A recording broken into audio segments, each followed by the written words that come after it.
Fíjese que se está dando a conocer que la Organización de Estados Americanos envía a El Salvador una misión técnica que implementará las actividades iniciales de la Comisión Internacional de la Impunidad contra la Impunidad en El Salvador, igual que la CECIG allá en Guatemala, ahora estará operando efectivamente en El Salvador. Esta la instalaron el pasado 6 de septiembre y ya le ha dado a conocer que los gobiernos de Estados Unidos y Salvador firmaron un acuerdo bilateral de cooperación en temas de seguridad y migración. Y bueno, como le había adelantado al inicio de este programa, hoy tenemos la fortuna de tener al doctor Luis Estrada. Él es director de SPIN, usted lo escucha en el programa de López Dóriga, y bueno, pues estamos siempre pendientes de sus intervenciones. Le agradezco mucho que haya aceptado el día de hoy tener una conversación con este espacio. Luis, bienvenido. Al contrario, Leonardo, muchas gracias por la invitación. Oye, te pregunto, ¿las mañaneras siguen siendo un fruto que da, un árbol que da frutos generosos? Bueno, depende para quién y depende qué se defina como frutos generosos. Yo creo que el presidente supo desde un inicio que hacer esta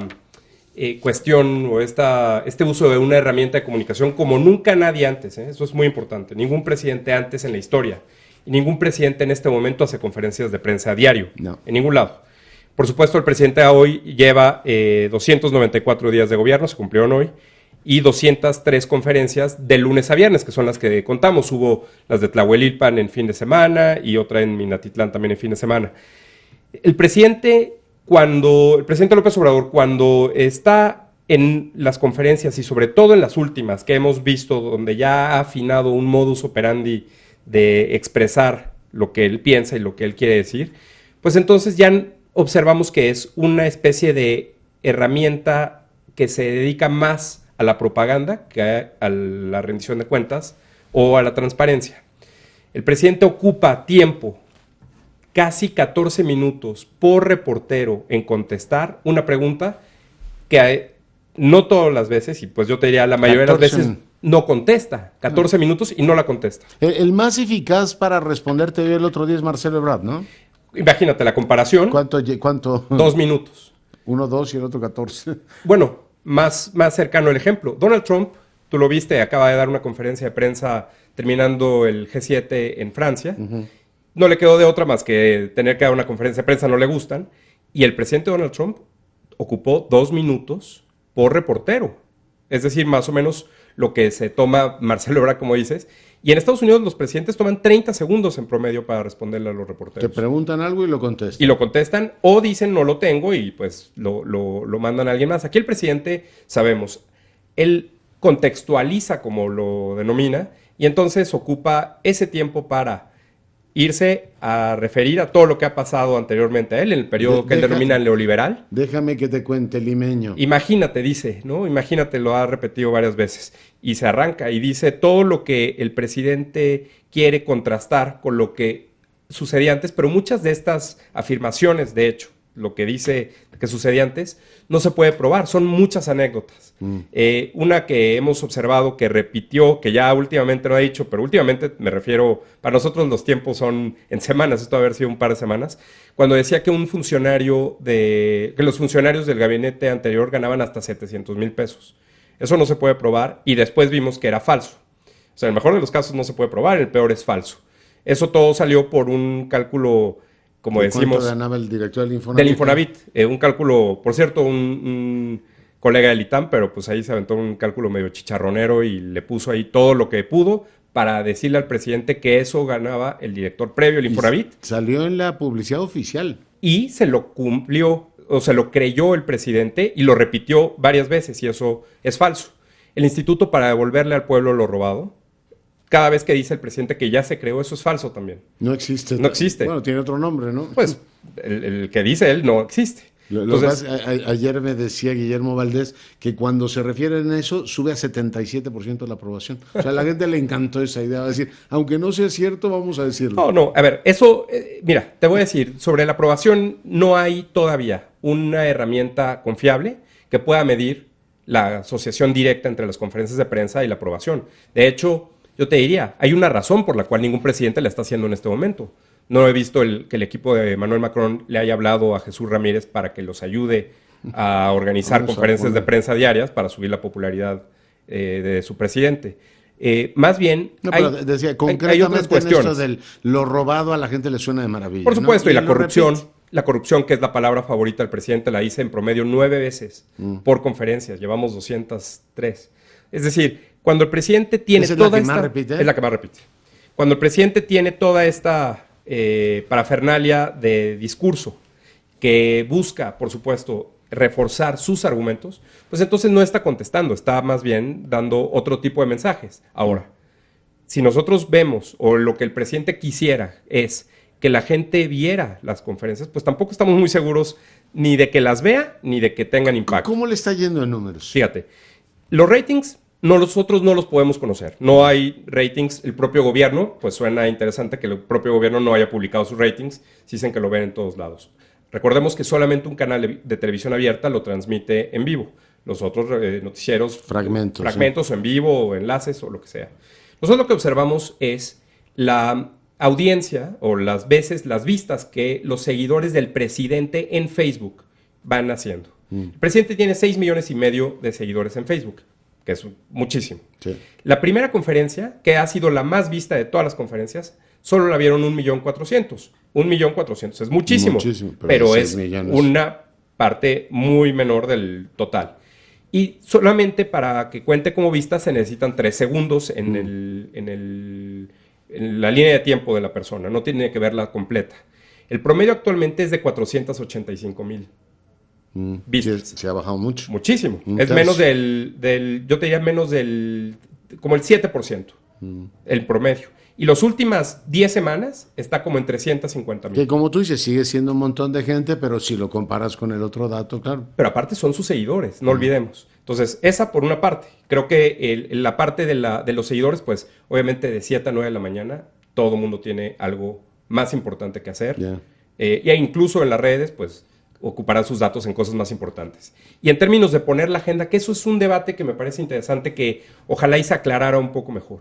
La gente dice, es que el presidente pone agenda con las conferencias. A ver, poner agenda significa que organizas una conferencia de prensa y los medios recuperan el mensaje principal de la agenda al día siguiente. Nosotros vemos que de los 7 periódicos más importantes, la nota principal, primera plana, solamente se refiere a la conferencia del día anterior el 8% de las veces. Muy bajo. Muy bajo. Es que el mismo machuca, ¿no? La propia nota. Imagínate. Y aparte en un ciclo noticioso tan activo como el actual, no es lo mismo cuando él fue jefe de gobierno que ahora, pues la nota cambia permanentemente. Entonces, el presidente no está poniendo agenda, las conferencias no ponen agenda, pero bueno, pues como vemos, sí da de qué hablar. ¿En qué sentido da de qué hablar?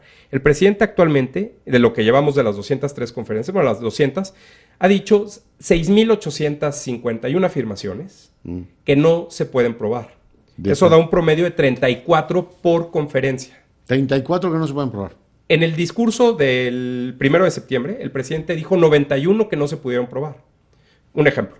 Cuando el presidente dice, vivimos ya en un auténtico Estado de Derecho, pues sí. Pues eso no se puede probar. Una verdadera democracia. Pero tampoco se puede probar que el 50% de las familias ya reciban renta. Por ejemplo, esas son un poco más graves. 90% de las comunidades indígenas ya reciben apoyos. Así es. Pero eso es, o sea, ¿dónde está la frontera entre lo que no se puede probar y la abierta mentira?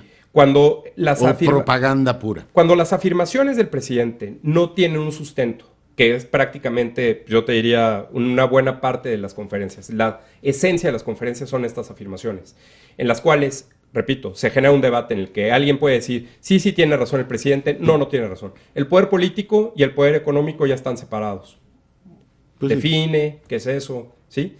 Obviamente hay unas que son falsas. Cuando, por ejemplo, le debatió a Jorge Ramos que las cifras de seguridad habían bajado y con las propias gráficas que le enseñó el presidente a Jorge Ramos se mostraba que no habían disminuido, esa es una información falsa. De esas, el presidente dice, o ha dicho en 200 conferencias, 933, un promedio de 5 por conferencia.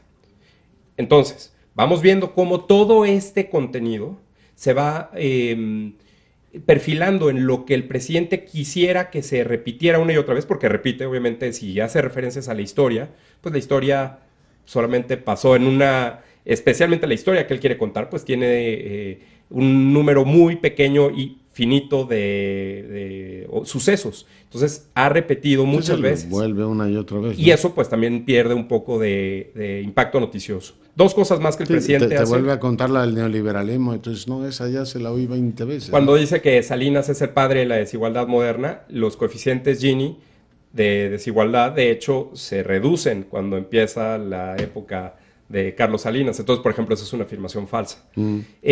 En fin. Oye, pero tú decías el tema de la agenda. Déjame llevarte también a un asunto que me ha interesado mucho de tu muy brillante y muy útil trabajo, porque, bueno, decimos que en las democracias la deliberación pública es fundamental, y claro, una deliberación pública basada en ubicar qué es cierto y qué no es central. Digo, pues de nada sirve que nos estemos peleando sobre figuraciones o cosas que no están probadas. Esto que en inglés llaman el fact-checking. Sí. O sea, si usted dice una cosa, yo se la pruebo, que en los medios norteamericanos han cumplido una función perfecta para determinar si el presidente Trump, que miente más que habla, o hace propaganda mucho más que informar, que creo que hay que distinguir los niveles, aquí debería tener como más centralidad, ¿no? Fíjate, yo te diría el decir que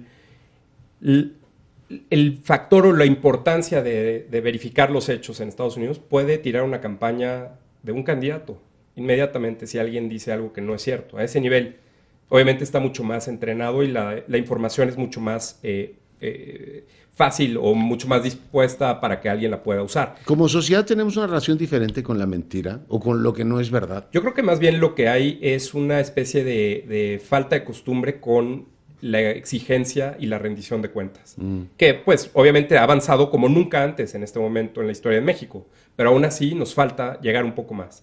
Cuando los reporteros le han pedido al presidente o a presidencia los documentos en los que se basa el presidente para hacer algunas de sus afirmaciones, Presidencia ha contestado que no tiene la obligación de entregar ningún documento que sustente las afirmaciones del presidente. Y entonces ya de ahí pues se zafa de ese requerimiento, a pesar de que el propio presidente dice que la vida pública debe ser cada vez más pública y que la transparencia es la regla de oro de la democracia. Esas dos afirmaciones, dado la forma en la que el presidente mismo responde a esto, pues genera dudas. Sobre lo que decías de Donald Trump, el Washington Post, que lleva el conteo más extenso de Donald Trump referente a las afirmaciones falsas o a las engañosas, en 3 años, exactamente hasta el 12 de agosto, 928 días, el presidente Donald Trump lleva 12.019 afirmaciones engañosas o falsas. 12.019. En todos sus eventos, de lunes a domingo, incluyendo Twitter, todo lo que hace el presidente Donald Trump. Obviamente, él no se expone tanto como el presidente López Obrador. Nosotros en la cuenta que llevamos del presidente López Obrador en las conferencias de prensa, solo de lunes a viernes, entre promesas, esto que el presidente dice, sí, para eso vamos a construir 6 hospitales, o la famosa carretera en Sonora que todavía no está lista. 40,000 millones más al sector salud. Que eso no se puede probar en ese momento y que es una forma de darle la vuelta a la pregunta. En los compromisos, cuando dice el presidente, sí, para eso va a venir el secretario y les va a exponer todo a detalle, pues igual y el secretario no va. O, por ejemplo, hoy viernes, a 2 reporteros les dijo, esa pregunta que tú me estás diciendo, mañana te la contesto. Mañana no va a haber conferencia de prensa. Todas esas, entre promesas, compromisos, las no comprobables, o le llamamos nosotros no falseables, como en la ciencia, y las falsas, el presidente López Obrador lleva 11.346. Caray, pues ya se le va pegando a Trump. Pues claramente en menos de... al año lo va a rebasar. Mucho más expuesto, ¿no? Por supuesto. O sea, habla mucho más. Habla mucho más, pues 2 horas y media, 2 horas. ¿Cuánto está durando el promedio de...? Mira, las conferencias empezaron durando 1 hora, más o menos. Actualmente, el promedio de todas es 91 minutos, que es hora y media. Pero en los últimos, yo te diría, 6 semanas, el presidente se ha extendido a casi las 2 horas. En algunos casos, la que más ha durado, 2 horas y media. Madre mía. Oye, pero qué dato me acabas efectivamente de revelar. ¿Hay algún secretario que no haya ido a alguna mañanera? ¿Quién es el más frecuente? Todos han ido. Han debutado en diferente frecuencia. Tenemos los que han ido más. Por supuesto, el secretario que más ha asistido y que más ha participado es el general secretario Luis Crescencio Sandoval. Casi siempre van juntos los secretarios del Gabinete de Seguridad, en buena medida también porque existe la reunión previa de seguridad a la conferencia. Pues se supone que han mandado el mensaje que el jefe de la Guardia Nacional es Durazo, pero quien más tiempo está es el general Sandoval, ¿no? Pero fíjate, ha pasado por varias coyunturas, no solo el asunto de la seguridad, sino también el plan Huachicol, que fue pues el tema más importante durante el inicio de las conferencias. Por supuesto, los planes o los programas sociales que tienen que ver con el ejército. Y últimamente, bueno, pues el asunto de la Guardia el aeropuerto, otros temas que el ejército lleva. Alfonso Durazo es el segundo, el secretario Ojeda de la Marina el tercero, Olga Sánchez está en cuarto lugar y Marcelo Ebrard, que ha ido subiendo rápidamente en la lista porque, bueno, ha tenido mucha injerencia también desde los problemas de la migración. Lo que es interesante y también nosotros vemos es que... ¿Eso es por número de apariciones o por tiempo de efectivo? No, por número de apariciones y también por número de participaciones, porque ha habido secretarios, por ejemplo, Graciela Márquez, ha participado una vez, a pesar de que ha ido 5 veces. No me acordaba. La secretaria de Economía. Sí, no me acuerdo de ella, pero no me acuerdo que haya participado en una mañanera. Bueno, participó una vez. Y la de Cultura creo que una vez también. Sí, también ha ido pocas veces. Ella ha ido, te digo ahorita... par de veces, ¿no? Sí, 3 veces y ha participado 3 veces. Ah, ya, las 3. Pero fíjate, cuando el presidente presume que es un gabinete paritario, en realidad las participaciones son 65% hombres del gabinete, 35% mujeres del gabinete. Eso es concluyente, ¿no? Por supuesto. Sí, es paritario, pero hablamos los hombres. Y sobre todo, déjame decirte que prácticamente la mitad de las participaciones de las mujeres son de la secretaria Olga Sánchez. Si la quitáramos, entonces la proporción sería 80-20 para los hombres. Oye, las promesas que no cumple, te he oído, por ejemplo, este asunto que me parece muy revelador de él dijo, les voy a entregar los datos de salud. Hace unos días bromeó con mal gusto, a mi juicio, de que explicaba que no iba a Nueva York y se rió que porque estaba malito. Ese nos lo debe desde hace mucho y también ha insistido en que el avión, el presidencial, el TP-01, ya nos iba a decir cuándo se iba a vender. De esas, por ejemplo, ¿cuántas nos debe? Mira, en materia de información. La salud se le ha cuestionado varias veces. En algún momento se comprometió a darlo. Pero hace 60 días, justo hoy se cumplen, 60 días que el presidente dijo, les voy a entregar, porque ayer me fueron a hacer unos análisis y pues están ahí pidiendo, se los voy a entregar. No sale de que batea 300 y está macaneando y que está muy bien. No es obligatorio. ¿Eso cómo se llama? ¿Torear? Es torear preguntas, claro. Porque igual hoy le preguntaban lo de la economía. ¿Qué opina de...? No, pues el peso está a todo dar. Ah, pues qué bien. No le estoy preguntando eso. A pesar de que el crecimiento pues las cifras de crecimiento muestran que no hay... 2 meses sin que aparezcan los... A pesar de que él lo prometió, es decir, no es algo... al azar. Cosas que él haya planteado. Y fíjate, lo del avión, es interesante también cómo ha evolucionado hacia dónde va a dar el dinero. Ahí me parece clave también pensar en cuándo el presidente va finalmente a observar que va a ser difícil que se venda en lo que él pensaba y sobre todo que pues me parece que no va a tener el margen para manejar el dinero. Oye, ya lo prometió en Zacualtipán y bueno, vamos a ver efectivamente a cuántos les cumple. Igual ocurrió con algunas de las casas. Luis, te agradezco muchísimo que hayas venido. Al contrario. Muy interesante y muy útil este estudio, porque más allá de opiniones te da datos que te permiten efectivamente sacar conclusiones. Nos vamos. Yo soy Leonardo Curcio, a nombre de todo el equipo le agradezco su preferencia. Siga en nuestras frecuencias, disfrute el fin de semana y sea rabiosamente feliz. Se lo merecen.